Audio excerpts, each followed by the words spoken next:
विद्यार्थी मित्रांनो नमस्कार. मी प्राध्यापक निलेश लोंढे आणि BA द्वितीय वर्षातील मराठी नाट्यात्मक साहित्य या अभ्यासपत्रिकेचं आपण वेगवेगळे घटक अभ्यासत होतो. आतापर्यंत आपला बराचसा अभ्यासक्रम जवळपास 75% अभ्यासक्रम आपला संपलेला आहे आणि आता आपले फक्त 3 घटक राहिलेले आहेत. त्यापैकी पहिला घटक आहे जलसा, प्रहसन आणि स्वगत आहे, शांतता कोर्ट चालू आहे.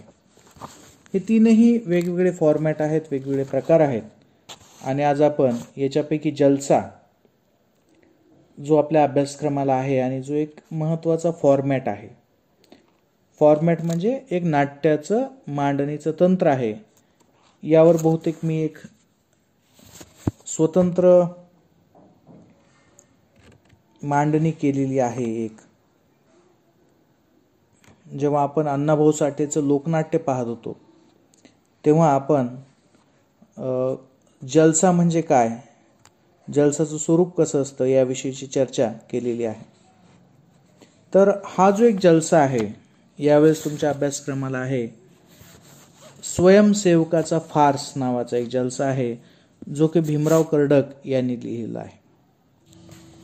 भीमराव कर्डक हे आंबेडकरी विचारवंत, शाहीर आणि जलसाकार म्हणून ओळखले जातात. भीमराव कर्डकांचा जन्म 1904 मध्ये झाला होता आणि त्यांचा मृत्यू 1980 मध्ये झालेला आहे. जेव्हा आपण डॉक्टर आंबेडकरांची चळवळ असं आपण जेव्हा म्हणतो तेव्हा त्या चळवळीमध्ये सगळ्यात महत्त्वाचा भूमिका जो निभवायचा तो असायचा जलसाकार. हे जलसा सादर करणारा याच्याविषयीची सविस्तर चर्चा मागच्या तासामध्ये मी तुमच्यासोबत केलेली आहे. तर जेव्हा डॉक्टर आंबेडकरांना आपले विचार जनतेपर्यंत पोहोचवायचे असायचे, पोहोचण्याची आवश्यकता वाटायची, तेव्हा त्यांचे विचार लोकांच्या भाषेत सांगण्याचं काम या जलस्यांनी केलं आणि म्हणून याला आंबेडकरी जलसे असं म्हणतात. तर त्याचं लेखन करणारे, सादरीकरण करणारे, गायन करणारे हे सर्व कामं भीमराव कर्डक यांनी केलेली आहेत.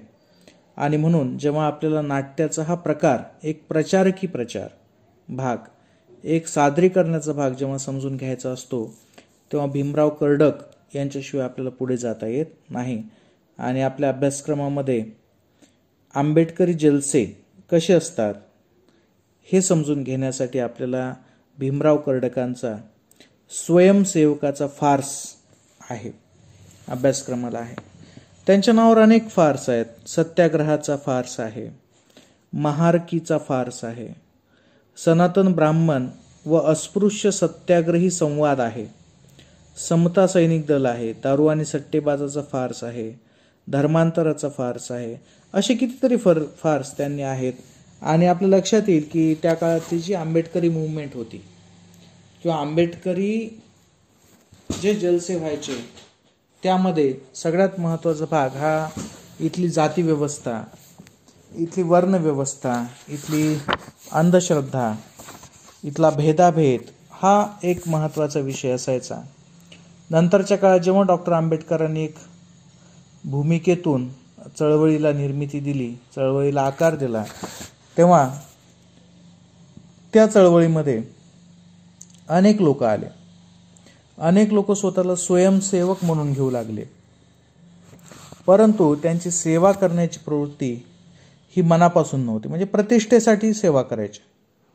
आपण पण पाहतो ना की कोणी जर सांगितलं, पंतप्रधानांनी सांगितलं की झाडू काढा, स्वच्छता ठेवा, की काही लोक फोटो काढण्यापुरते तिथं असतात, फोटो पेपरमध्ये येतात, नंतर ते विसरून जातात.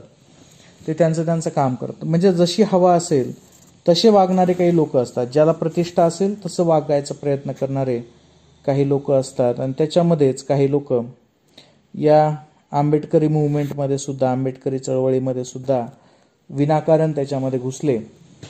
आणि मग अशा लोकांना जे समजलेली गोष्ट नव्हती, अशा लोकांचा जो वरवरचा अभिनिवेश होता, तो वरवरचा अभिनिवेश दूर करण्याचा प्रयत्न या स्वयंसेवकाचा फार्समध्ये केलेला आहे.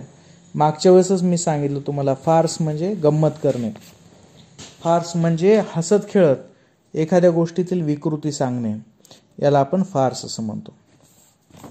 तर हा जो स्वयंसेवकाचा फार्स आहे याची सुरुवात मंगलाचरणाने होते. आता मी तुम्हाला मागच्याच तासामध्ये सांगितलं होतं की जसा तमासा असतो किंवा जसं वगनाट्य असतं त्याच पद्धतीनं फार्स सुद्धा सादरीकरण होतं. म्हणजे सुरुवातीला गाणं होतं, नंतर त्यात थोडेसे संवाद असतात. फक्त जलसाचं एक महत्त्वाचं वैशिष्ट्य म्हणजे हे करमणुकीसाठी नसतं, तर हे प्रबोधनासाठी असतं. तर आपला जो भीमराव कर्डकांचा फार्स आहे आपल्याला, तो आहे स्वयंसेवकाचा फार्स. आता मंगलाचरण तमाशामध्ये लावणीमध्ये कसं होईल, तर साहजिकच आहे, गणपतीची आरती होईल, गणपतीचं स्तोत्र होईल, लक्ष्मीला आवळलं जाईल. पण आता भीमराव कर्डक हे ज्या आंबेडकरी चळवळीतले आहेत त्या चळवळीमध्ये सगळ्यात मोठे प्रणेते कोण आहेत, सगळ्यात मोठं नेतृत्व कोणतं आहे, तर साहजिकच आहे ते आहेत एक तर डॉक्टर आंबेडकर आणि दुसरे आहेत गौतम बुद्ध. तर हा जो मंगलाचरण आहे हा डॉक्टर आंबेडकरांच्या विषयी कृतज्ञता व्यक्त करणारा आहे. ते म्हणतात, हे भीमराया नमितो पाया, द्यावी मती आम्हा समरंगना. हे भीमराया नमितो पाया, द्यावी मती आम्हा समरंगना. अस्पृश्यता ही नष्ट करण्या, अवतरलासी तू भीमराया. मी डॉक्टर आंबेडकरांनी सगळ्यात महत्त्वाचं काम कोणतं केलं असेल तर अस्पृश्यतेचा एक जो अतिशय वाईट भाग, एक वाईट प्रथा भारतामध्ये प्रचलित होती ती नष्ट केली तू, आणि म्हणून तू एक अवतारापेक्षाही कमी नाहीस आणि म्हणून तुला नमन करतो असे भीमराव कर्डक म्हणतात. तुझ वाचोनी नाही कोणी त्राता आम्हा या त्रिभुवनी. तुझ वाचुनी नाही कोणी आम्हा त्राता आम्हा या त्रिभुवनी. तूची आमुचा पाठीराखा किती वर्णू आम्ही तुझ्या गुणा. तुझ्याशिवाय आम्हाला कोणीही वाचवणार नाही, कारण त्या काळामध्ये डॉक्टर आंबेडकर हे एकमेव नेते होते जे एवढ्या मोठ्या पदापर्यंत पोहोचले होते, विद्वान होते आणि सर्वांनी मान्य केलेले होते आणि त्यांचे विचारसुद्धा स्पष्ट होते. त्याच्यामुळं तूची आमुचा पाठीराखा ही जी त्यांची भूमिका आहे ती अगदी योग्य आहे. किती वर्णू आम्ही तुझ्या गुणा. त्यांच्या डिग्र्या, त्यांचं राहणीमान, त्यांचं वक्तृत्व हे सर्वच त्या काळामध्ये अतिशय महत्त्वाचं मानलं जायचं आणि म्हणून अतिशय प्रतिष्ठेचं मानलं जायचं. त्यांचं अनुकरण अनेक लोक करायचे आणि म्हणून यांनी तसं म्हटलेलं आहे. पुढे ते म्हणतात,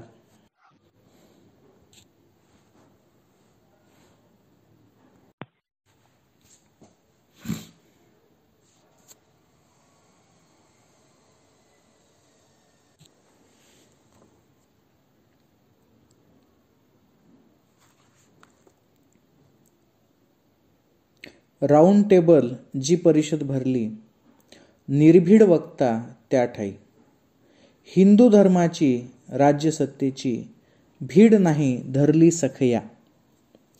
हे राऊंड टेबल आता हा इतिहासातला भागला. आपलं जेव्हा स्वातंत्र्य मिळू लागलं, इंग्रजांकडून आपण जेव्हा स्वातंत्र्य घेऊ लागलो तेव्हा राऊंड टेबल परिषदा झाल्या होत्या. भारताचे प्रतिनिधी तिथे गेले होते. तर त्यावेळेला डॉक्टर आंबेडकरांनी जी भूमिका घेतली होती की अस्पृश्यांचा एक प्रश्न मांडला होता आणि तो त्यांनी लावून धरला होता. त्यावेळेस जी त्यांनी आत्मविश्वास दाखवला, त्यावेळेस जी त्यांनी भीती बाळगली नाही, त्याच्याविषयी यांनी त्यांचा गौरव केलेला आहे. आणि शेवटच्या कडव्यामध्ये म्हणतात, हस्त जोडुनी आहेर विनवी साह्यकारी आम्हा युवकांना. हस्त जोडुनी म्हणजे हात जोडून आम्हाला विनवणी करतात. तुझ्या सहाय्याने समरांगणी आम्ही कृतांताशी करू सामना. म्हणजे या चुकीच्या सवयीच्या समर्थन करतात, जे या ठिकाणी अतिशय वाईट पद्धतीने वागतात, त्यांच्याशी सामना करण्याला तुझ्यामुळं आम्हाला धीर मिळालेला आहे, असं यांनी भीमराव कर्डकांनी सांगितलेलं आहे. आपल्या लक्षात येईल की जो फार्स असतो किंवा जो फार्स हा विनोदी पद्धतीचा असतो, याची आपण चर्चा मागच्या तासामध्ये केलेली आहे. परंतु हा जो जलसा असतो हा पूर्णपणे आंबेडकरी विचारांवर आधारित असतो आणि म्हणून यांनी अतिशय कठोरपणे अगदी सुरुवातीलाच आम्ही या संघटनेशी प्रामाणिक आहोत, आम्ही या वर्णव्यवस्थेच्या विरोधातल्या सर्व गोष्टींच्या विरोधात आहोत असं ते म्हणता येतं. तर आता पुढे जेव्हा आपण मंगलाचरण होतं त्याच्यानंतर इथं एक सुधारक नावाचं एक पात्र आहे. आता तिकडे जसा विदूषक असतो किंवा जिथं जेव्हा सूत्रधार जसा असतो, आपण जे मागच्या तासामध्ये अण्णाभाऊ साठेंचं वगनाट्य अभ्यासलं होतं त्यामध्ये एक सूत्रधार होता, तो अधूनमधून यायचा आणि नेमकं काय चालू आहे ते सांगायचं खापऱ्या चोरमध्ये, किंवा त्याच्यातलंच एखादं पात्र तिथे येऊन सांगायचं की काय चालू आहे काय नाही. त्याच पद्धतीनं इथं सुधारक आहे आणि तो सांगतो, तो त्या परिस्थितीचा अंदाज देतो.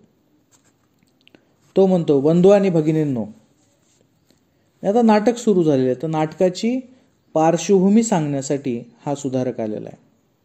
तो म्हणतो, बंधू आणि भगिनींनो म्हणजे प्रेक्षकांना उद्देशून म्हणतो, हुतात्मा सुदाम काळू येरे या तरुणाने समाजासाठी आपल्या प्राणाची आहुती दिली. आता आपल्या लक्षात येईल की हा जो फार्स आहे किंवा हे जे जलसा आहे हा एका त्या काळामध्ये ज्याचा मृत्यू झाला होता, तो कशाने झाला होता हे आणखीन आपल्याला सांगितलेलं नाहीये. तर एक तरुण जो आहे, जो कार्यकर्ता आहे, तो हुतात्मा झालेला आहे, त्याचा प्राण गेलेला आहे. तर ते कसा गेला काय गेला हे पुढच्या नाटकामध्ये येईलच. परंतु एकंदरीत या नाटकाचा पूर्ण जो केंद्रबिंदू आहे तो असा आहे. ते म्हणतात, हुतात्मा सुदाम काळू येरे या तरुणाने समाजासाठी आपल्या प्राणाची आहुती दिली, शिस्त सांभाळली, स्वाभिमान जागृत ठेवून पक्षाच्या झेंड्याची ब्रीद व इब्रत राखली. त्या वीराचा धडा आपल्या डोळ्यासमोर ठेवून प्रत्येक तरुण स्वाभिमानाने समाजासाठी झटू लागेल तर आमच्या समाजाचा उत्कर्ष आणि उदय लवकर झाल्याशिवाय राहणार नाही. परंतु आपल्यातीलच काही तरुण इतके भ्याड नि भीरू असतात की ऐनवेळी अवसानघातकीपणा करतात नि रणसंग्रामातून पळ काढतात. अशाच एका भित्र्या भ्याड स्वयंसेवकाचे पळपुट्या तरुणाचे चित्र आम्ही या स्वयंसेवकाचे फार्स मध्ये रेखाटलेले आहे. रणांगणातून पळून आलेल्या एका तरुण स्वयंसेवकाची पत्नी आपल्या पतिराजाला कशी छेडते आहे असा हा मनोरंजक संवाद आता आम्ही सुरू करीत आहोत. आता हा जो सुधारक आहे हा एकंदरीत या जलसेची पार्श्वभूमी, या नाटकाची पार्श्वभूमी सांगतो आहे की एका चळवळीमध्ये जेव्हा मोर्चे काढले जायचे, जेव्हा एखादं आंदोलन केलं जायचं, तेव्हा पोलिसांचा लाठीमार किंवा विरोधी गटाकडून होणारी मारझोड भांडणं हे व्हायचे.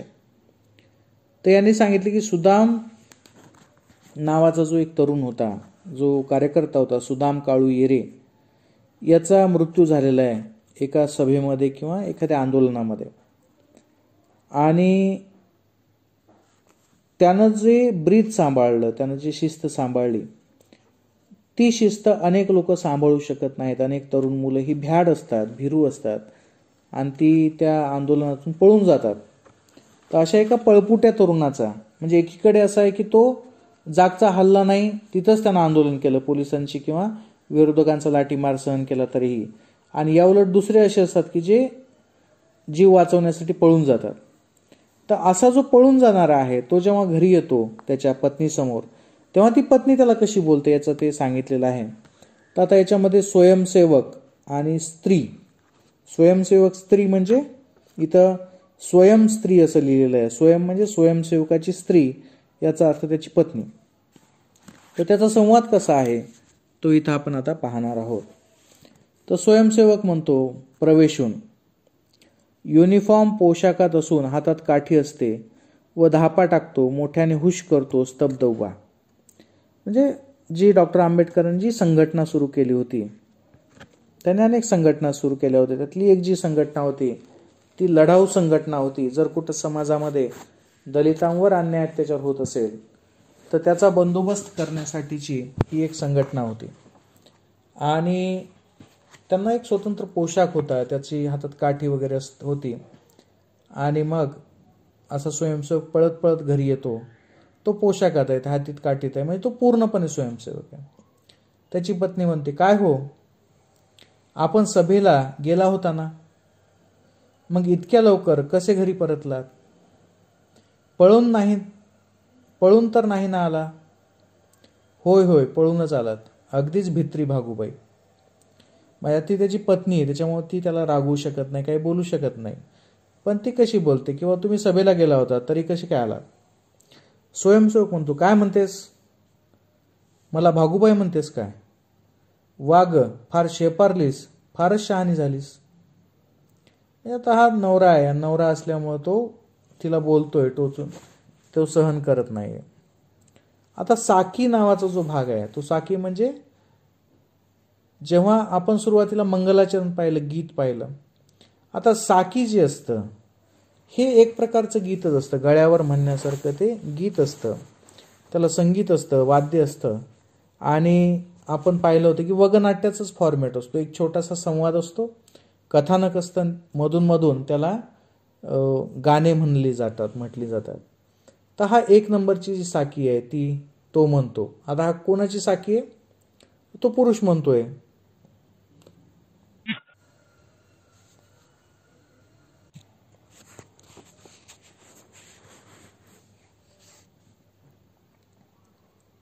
तो म्हणतो, जिव्हा कशी ती वटवट करते, टोचुनी बोलते मजसी. जिव्हा कशी ती वटवट करते, टोचुनी बोलते मजसी. स्त्री असूनी मज ज्ञान शिकविशी, गाठ तुझी कोणाशी. जिव्हा कशी ती वटवट करते, टोचुनी बोलते मजशी. स्त्री असूनी मज ज्ञान शिकविशी, गाठ तुझी कोणाशी या वीराशी. तो कोणाला बोलते वटवट करून, टोचून कोणाला बोलते? कोणाला ज्ञान शिकवायली तू बायको असून सुद्धा? तर या वीराला, वीर म्हणजे स्वतःला म्हणते. पुरे कर आता ही वटवट, नाही तर दावीन सोनापुराची वाट. सोनापूर म्हणजे तिचं माहेर असेल, किंवा चांगलं झोडपून काढीन असं त्याचा अर्थ असेल. म्हणजे तो पती आहे आणि खूप मोठा वीर आहे असं त्याचं स्वतःचं ठरवलेलं आहे. आणि आता एवढंच 4 ओळी म्हणून तो सांगतो, अगं तू काय समजतेस मला? एका काठीच्या फटक्यासरशी तुझी हाडे खिळखिळी करीन. तू मला ओळखलंस का? म्हटलं गाठ माझ्याशी या पट्ट्याशी आहे, समजलं का? यात त्याचं बोलणं पहा, आपल्याला लक्षात येतं. अति स्वयंसेवक स्त्री सुद्धा त्या साकीमधून, तशाच पद्धतीच्या गाण्यातून, तशाच पद्धतीच्या चालीतून त्याला म्हणते, तुम्हासारखे ढोंगी भेकड व्यर्थची बडबड करीती. तुम्हासारखे ढोंगी भेकड म्हणजे तुमच्यासारखे ढोंगी लोक आणि भेकड लोक उगाच बडबड करतात. पुरुषार्थ हा कसा दाविशी, आम्हा गरीब स्त्रियांवरती. तुमचा पुरुषार्थ कुठे आहे? तर केवळ गरीब स्त्रियांवर आहे. तुम्ही फक्त दाखवता, बडबड करता, परंतु मुळात तुम्ही भेकड आहात. तुम्हासारखे ढोंगी भेकड व्यर्थची बडबड करीती. पुरुषार्थ हा कसा दाविती, आम्हा गरीब स्त्रियांवरती. लाठी उगारती, शोभता तुम्ही खरे स्वयंसेवक, याने मिळवाल माणुसकी हक्क. आता हा जो साकी आहे याच्यामध्ये एक अतिशय महत्त्वाचा एक प्रश्न त्यांनी मांडलेला आहे की जेव्हा आपण माणुसकीचे हक्क मिळवण्यासाठी स्वयंसेवक होतो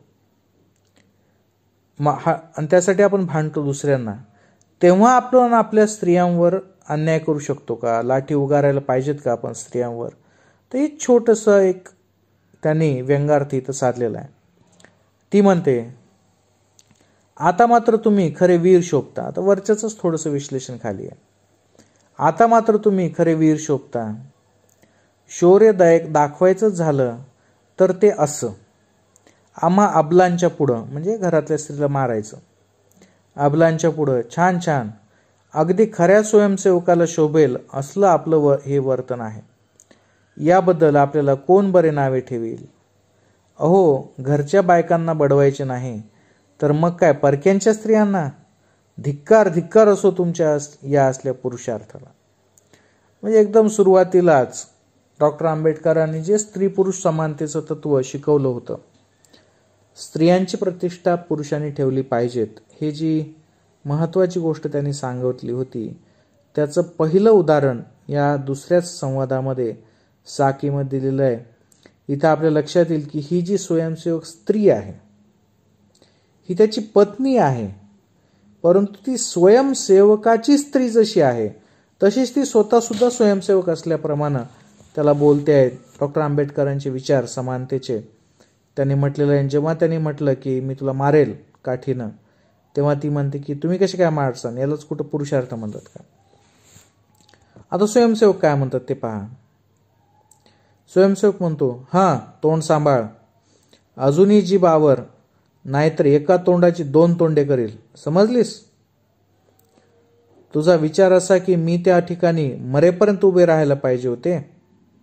आता इथे ते मुद्द्यावर आलेले आहेत. तुझा विचार असा की मी त्या ठिकाणी मरेपर्यंत उभे राहायला पाहिजे होते आणि शत्रू पक्षाच्या हाती सापडून सुदाम काळूसारखे मरायचे होते, असेच ना? म्हणजे आपण पाहिलं की सुदाम काळू हा हुतात्मा झालेला आहे, तो मृत्यू पावलेला आहे तिथं त्याच लढाईमध्ये. तेव्हा ही म्हणते की असेच ना, पण हा वीर काही कमी नाही. शत्रू पक्षाच्या हातावर तुरी देऊन हा बहाद्दर पठ्ठ्या कसा निसटला ते माझं मलाच माहीत. वाघ भारी शहाणपण शिकवते आहे मला हे मरायचे. अगं असा सहजासहजी मरण्यासाठी का माझ्या आईबापांनी मला जन्म दिला आहे? आम्ही मरायचं तिकडे आणि मग इकडे आमच्या आईबापांनी काय वाट? दे उत्तर. याचा मात्र तुम्हा बायकांना मुळी विचारच नाही.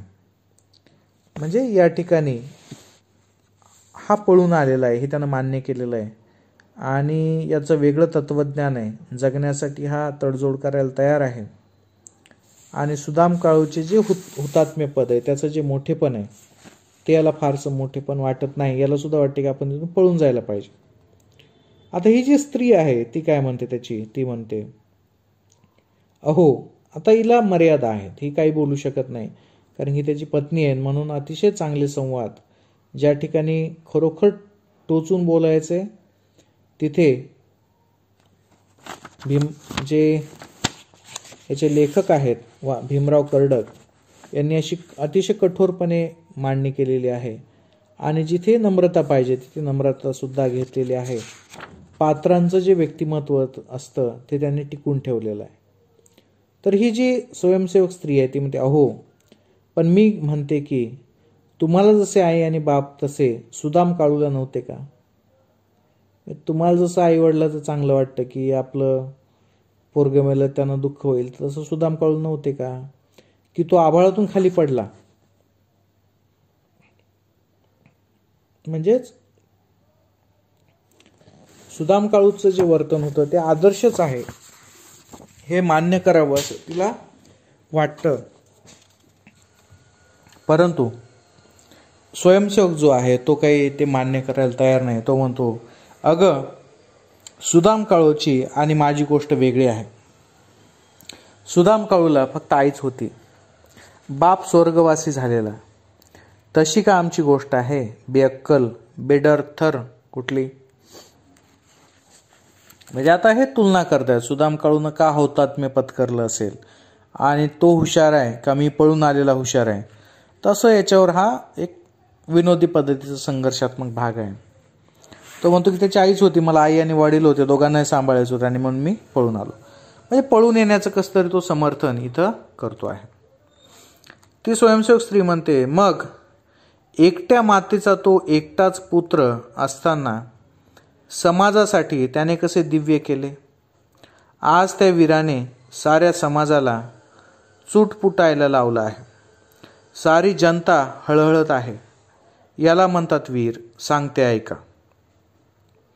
म्हणजे एकटी आई असून तिला सांभाळायची जबाबदारी असून सुद्धा त्यांना हुतात्म्य पत्करलं, तो निडर आहे आणि त्याचं काय मोठेपण आहे ती सांगते. आता हे इथं पद आहे, गाणं आहे. आता हे लावणीच्या चालावर ते गाणं आहे, परंतु आपण इथं पाहिलं की इथं करमणूक प्रधानता नाही आहे. तर इथं काय आहे, डॉक्टर आंबेडकरांचे विचार मांडणं इथं महत्त्वाचं आहे. आणि म्हणून तो म्हणतो, आता त्याच जो हुतात्मा झालेला आहे सुदाम काळू, त्याच्याविषयीची लावणी, त्याच्याविषयीचं कौतुक करणारी लावणी ती म्हणते मातेला पुत्र सुदाम एकटा.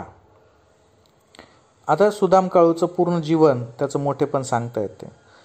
मातेला पुत्र सुदाम एकटा, समाजाला लावून गेला चटका. नावाकरिता तुम्ही स्काउट, जनता नाही लेफ्ट राईट.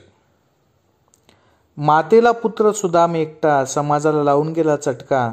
नावाकरिता तुम्ही स्काउट, समजत नाही लेफ्ट राईट. कपड्यांचा बघून घ्यावा थाट, मिरविती पोकळ ऐट. मातेला पुत्र सुदाम एकटा. म्हणजे आता हे गाण्यासारखं आहे. तर ती काय म्हणते की तुम्हाला फक्त नावावर आहात, तुम्हाला लेफ्ट राईट सुद्धा समजत नाही, तुम्ही फक्त स्काउट आहात, फक्त तुम्ही कपडे दाखवता, तुमची ड्रेस दाखवता, परंतु तुम्हाला काहीच येत नाही. मारामारी दंग्याची वेळ, होते तुमची घरबगळ. रणामधून काढता पळ, तुम्हासारखे स्काउट अजागळ.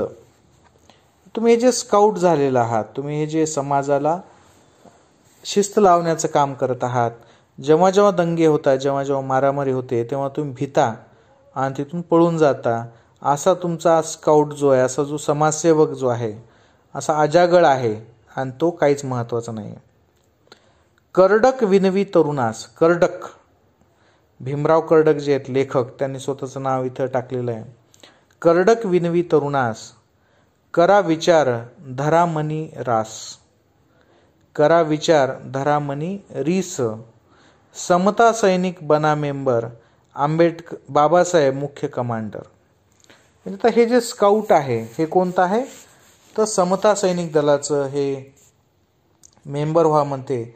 आणि इथं तुम्ही डॉक्टर आंबेडकरांच्या नियंत्रणामध्ये, डॉक्टर आंबेडकरांच्या मुख्य कमांडरशिप खाली तुम्ही काम करा.